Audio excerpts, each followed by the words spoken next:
So I've talked about this on the channel before. I call it checks and balances. And the system specifically talking about is the one I have for my weight. So I normally weigh about 180 pounds. And I've been this height since I was in 6th grade. I was the tallest kid back then, but now I'm just 5'10" and kind of average for my height. I don't do bodybuilding, so my weight typically stays around 185 pounds, but I have a system in place that I set up a couple years ago to make sure I don't ever get fat. And that system is basically I don't allow myself to weigh more than 200 pounds. And I don't give yourself an eating disorder, but for me personally, it works very well. And what it is whenever I weigh more than 200 pounds or get close to 200 pounds, I look at what I'm doing and I make it a priority to fix it in order to get back down to my normal weight. So what this looked like is about a month ago, I stepped on the scale. I weigh 198 pounds and I'm like, damn. How did I get here? But I know I got there. I wasn't consciously being aware, paying attention to how I was eating. And I've always eaten clean, but the thing is, I will eat and I will eat and I will eat because I don't really feel full or the feeling of fullness.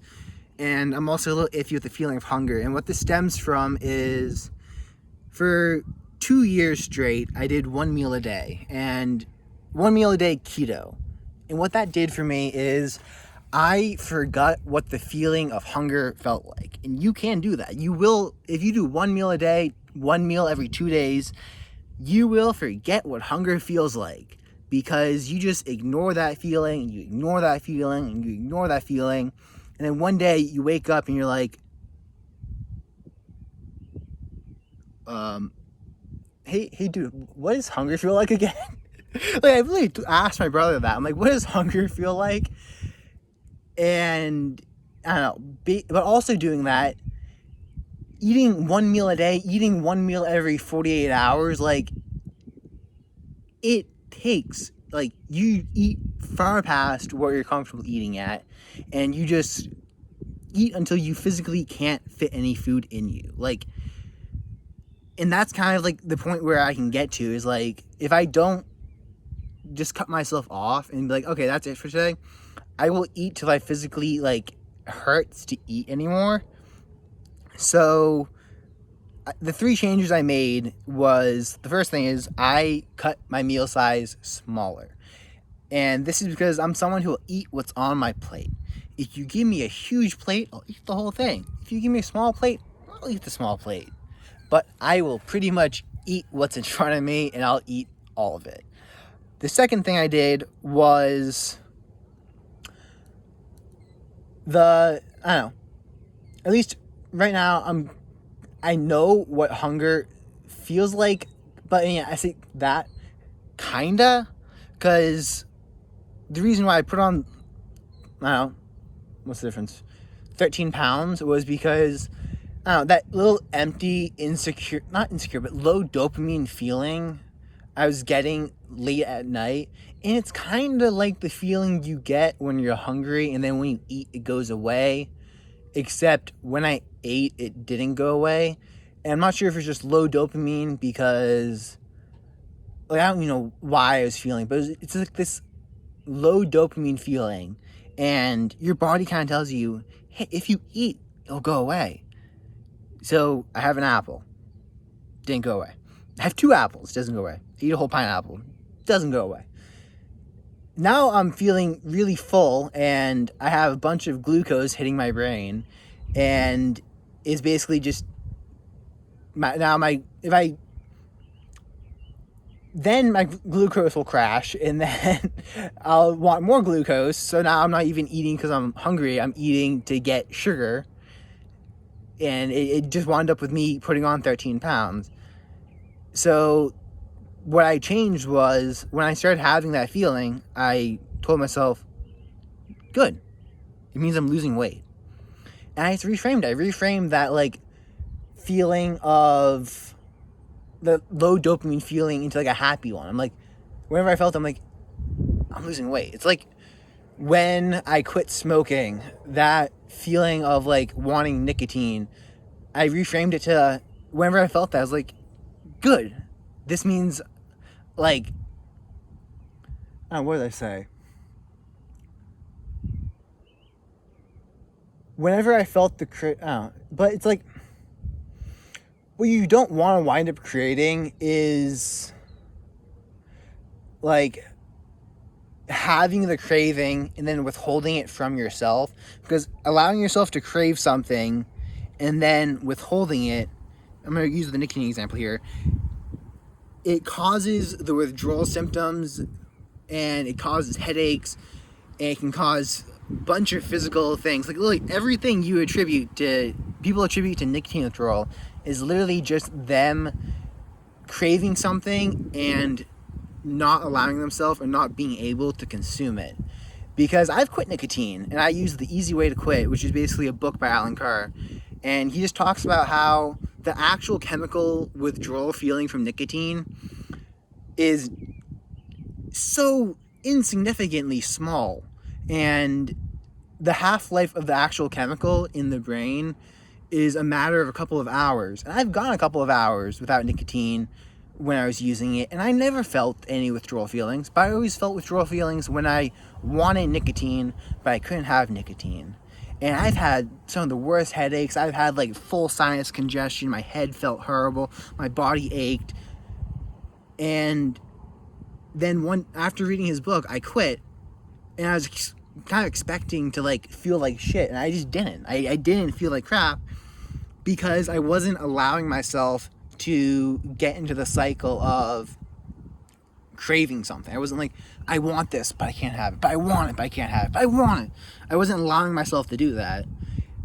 And I realized, holy crap, the mind is insanely powerful, and I was giving myself all those withdrawal symptoms by allowing myself to crave nicotine while denying it from myself because I was trying to cut back at the time. Since then, I've easily quit nicotine, haven't used it for years, but I started applying that to food. I'm like, okay, well, maybe this can also work for food. So that empty, insecure feeling of low dopamine, I'm like, good. It means I'm losing weight. I wake up hungry in the morning. I'm like, nice. It means I'm losing weight. And I would be happy about it. And literally, those three change. Oh, and then the last change I made is I put I have a couple kettlebells. I put one in my office.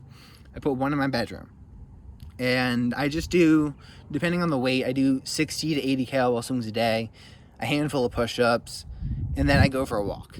But during the past couple months, on my way up to weighing 198 pounds, I kind of stopped doing kettlebell swings. I was feeling more lethargic, didn't really have as much energy as I do now.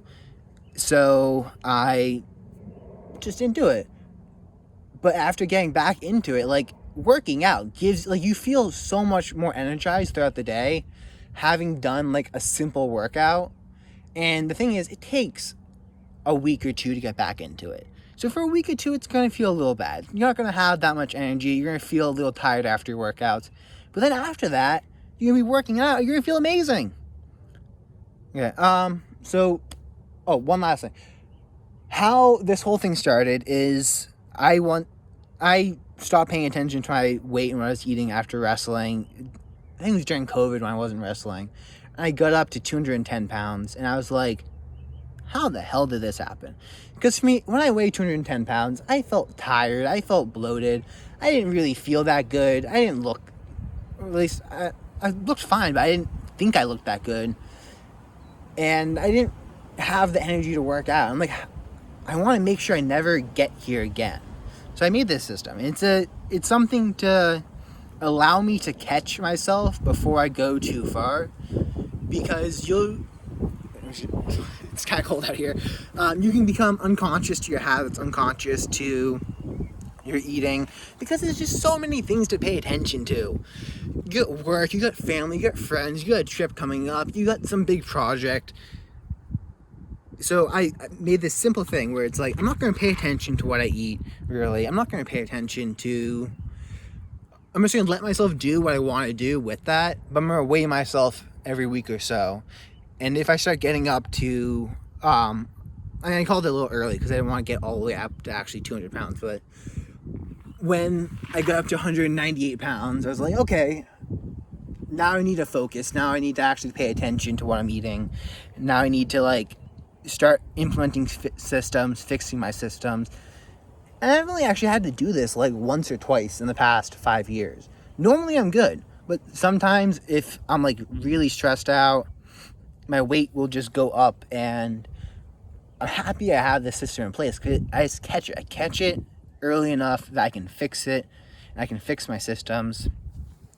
But one of the other things you also need to have is a reason to stay in shape. And for me, that is jiu-jitsu, doing a sport. And I tell this to people in the gym and the sauna. I'm like, you need to have a reason, because it takes time to go to the gym. It takes discipline to not eat cake. It takes discipline to put something down. It takes discipline to like not eat everything in sight. You need a reason to stay in shape. And I hate losing. I really hate losing. I can lose. I can be fine with losing as long as I gave it my best shot and I can shake the other person's hand. But I fucking hate it. Like, I really hate losing. So I'll do everything in my power not to lose. So as long as I make myself, I say make myself, but I love jiu-jitsu. As long as I keep showing up every week, keep going to practices, keep competing against people, I find it really easy to stay in shape because I have a reason to stay in shape. I have a reason to not allow myself to go up to 200 pounds, to not weigh 210 pounds, not weigh 220 pounds. It's because I fucking hate losing. But I don't know, the system works. I am back down. It's been a month. Literally, those 3 fixes, the 3 tiny things I changed of smaller meals, well, smaller amounts of food on my plate. Like, I will have a second meal if I'm actually really hungry afterwards. But if that second meal, I'll have a second meal. Like, if I eat at 4 o'clock and I think I'm really hungry around 7, then I'll have a small meal. But late at night, I just realize, you know what, it's not even hunger. Even if it is hunger, it's fine. I'm just going to ignore it. Well, not ignore it, but I'm just going to be like, I'll eat in the morning. I'll have a good meal in the morning. That's what I think. I'll have a nice big breakfast in the morning. And I think about how nice it's going to be to eat that big breakfast in the morning. But it works for me, so maybe it'll work for you. You can give it a shot, modify it as you want. But also, one of the good things about doing this is, and also paying more attention, is I'm actually sleeping a lot better now because I'm not eating as much food late at night, which means I get better sleep because it's difficult to sleep when your stomach's completely full. So, I also cut out all sugar, which also helped because I think a lot of why I was eating was feeling low. I think the low dopamine feeling was also caused by like my glucose crashing or something, or low blood sugar. So, because I was putting honey in a lot of my food. That's just because honey tastes really good. But anyways, hope you got some value out of this video. Peace out.